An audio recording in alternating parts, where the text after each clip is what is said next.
Et salut, c'est Mathieu, le French Physio Ostéo, j'espère que vous allez bien.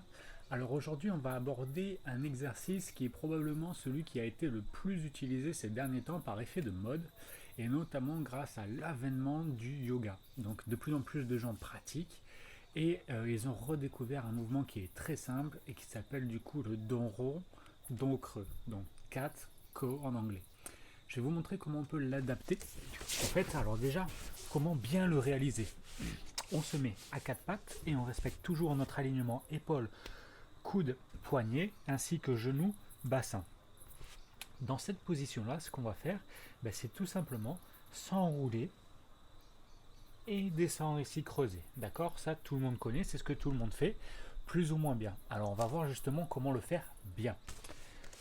Le plus simple et à la fois le plus dur, ça va être de le faire mouvement par mouvement, segment par segment. À ce moment-là, on va partir d'une extrémité et on va remonter si on part d'en bas ou descendre si on part de la tête.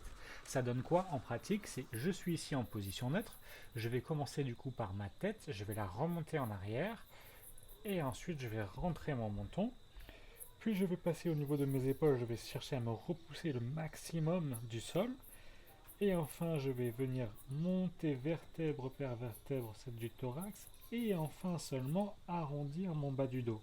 Et là, vraiment, je suis au maximum du maximum de mon arrondi, et je vais repartir dans l'autre sens. Donc d'abord, en ramenant les fesses un petit peu vers l'arrière, je mets du creux dans les lombaires. Je viens chercher à descendre mon nombril le plus bas possible sans trop bouger mes épaules. Là, j'y suis. Je vais essayer de remonter ça vertèbre par vertèbre. Voilà. Vous avez vu que je prends mon temps. Je parle pas de respiration là-dedans. Là, on parle juste de mouvement. Et on va essayer de remonter la tête et d'aller voir le plus haut possible. Voilà. Et à nouveau dans l'autre sens. Je le fais un peu plus rapidement.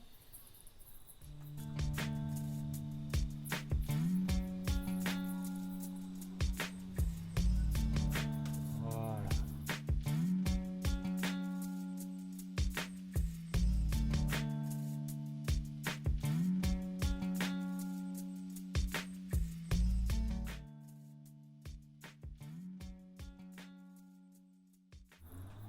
Ici.